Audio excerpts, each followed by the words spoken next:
ఈ దేశంలో వైరస్లో వ్యాప్తి చెందిన నాలాంటి వారు చాలామంది ఉన్నారు. మా నాయన నాకు ఒక మాట చెప్తూ ఉండేది,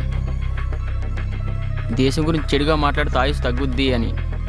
ఇంకా నీకు తెలియనివి చాలా ఉన్నాయి బ్రో. అవన్నీ నీకు చెప్పాను అనుకో, నేను చంపకుండానే చేస్తావు. ఈ మూఢనమ్మకాల్లో ఏముంది బ్రో? రానున్న రోజుల్లో ఆ జెండాలు ఈ దేశంలోనే అతిపెద్ద స్థావరాలు